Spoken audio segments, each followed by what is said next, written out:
I decided it was time to tell my neighbor, his wife, and my soon-to-be ex-wife and their soon-to-be ex what type of trouble they were already in. How deep. I lay in bed. I called my wife's cell and saw how she glanced at it, glaring at the phone and never taking her eyes off the damn Daniel. All right, though, she refused to talk to me. So I called Sandy's cell phone number when she was lying next to her and watching her husband make fun of my wife. Taking a glance at the number, she answered it without realizing. Sandy, put the phone on speaker and give it to that cheating wench next to you now. Clyde. Sandy started to get up, shocked to learn they had all been discovered, as soon as she heard me speaking. My soon-to-be ex-wife had already stopped riding Daniel when she handed her cell phone. Sharon put the phone on speakerphone, forgetting to turn it off. Now, I said, observing her as she worked out how to accomplish it. Don't return home. Please do not attempt to phone or get in touch with me. From now on, you are dead to me, and soon you will be dead to everybody else as well.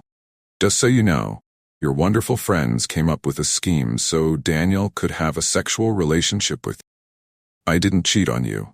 Now give Daniel the stupid phone and pay close attention to what I have to say because it affects all of you.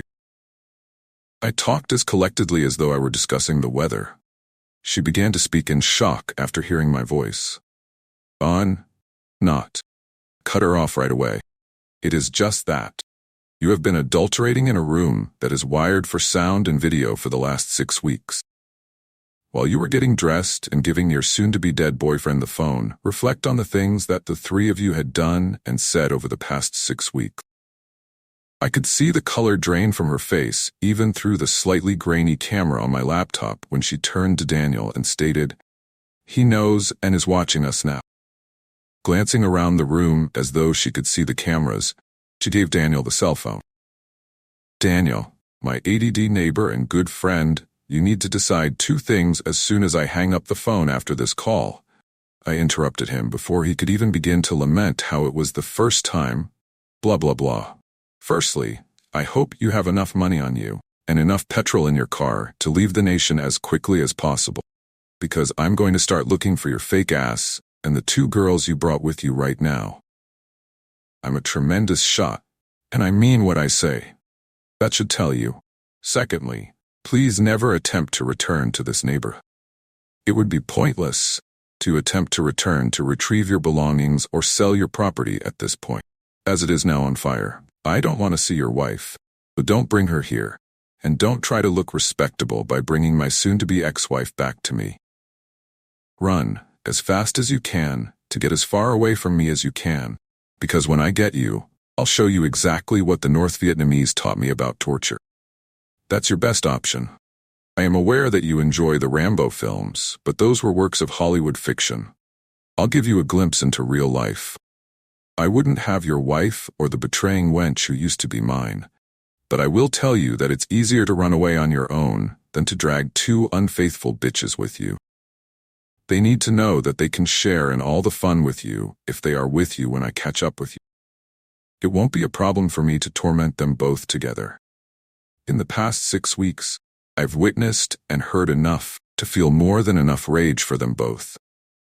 I'm about to end this call. The timer on your 1-hour notice to get the heck out of my cabin is about to go off. It's unfortunate that you are unaware of my precise location when I call. Either I'm at home, or I'm at the grocery store near the lake, just around the corner. Douchebag. Get moving. I then ended the call. Sharon observed Daniel as I finished my sentence.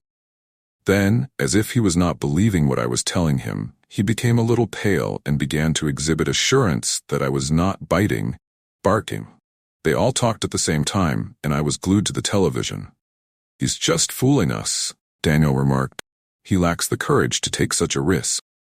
"You never listened to what Ron was saying about Vietnam when you 2 were watching Rambo, did you?"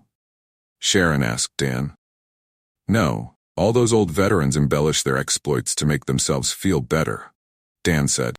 "You're not correct about Ron, though. We can certainly assume that he has PTSD and continues to have nightmares because he was held captive in a Viet Cong camp for over 1.5 years. In addition, he detests people who lie and doesn't lie himself. What is this nonsense about him not being unfaithful to me? Gazing at Sandy and Daniel, Sharon questioned. Sandy remarked, "Danny, you said you had proof that he cheated," glancing at Daniel. "What location is it?" With a shrug, Daniel said, "It's not important right now. Furthermore, he has no evidence that anything occurred here. He's lying. This property isn't wired." "Did you hear what I just said?" asked Sharon. "He is telling the truth. But it doesn't matter." "What do you mean?" "Heck, I really care about it." I made the decision to give them a call back to start the conversation and hear their response. When the phone rang, Sharon picked it up, thinking it was me and that I was calling to apologize for lying to them. "Your threats are," she brashly said. I cut her off. "Identifying the truth tellers is simple. Turn on station 126 on the TV, Daniel, and report back to me on what you observe. After that, put on some clothes. You're squandering important time. Sandy, give your mom Miriam a call and inquire about your home's condition.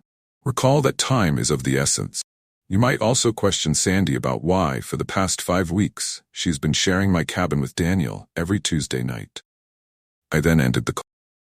As soon as Daniel turned the TV on to the right channel, a live image of the 3 of them watching TV appeared. Sandy gave her mom a call. According to her mother, they had been attempting to get in touch with them for the past 2 hours to inform them about the fire that had destroyed their home. In the fire, everything was destroyed. After a very short silence, Sandy asked Miriam what she did with Daniel every Tuesday. She just sighed and hung up. Sandy turned to face Daniel, but as he stepped out to his car and drove off, all Sandy saw was his back. He simply got dressed, took his money, took everything out of their wallets, and left the 2 of them alone without a car, money, credit cards, or anything else. He hadn't even packed his belongings. "You sons of bitches," yelled Sharon as Daniel sped out of the cabin. "I lost my marriage, my spouse, and probably even my life because of the lies you 2 told me." Daniel leaving without the ladies saddened me a little.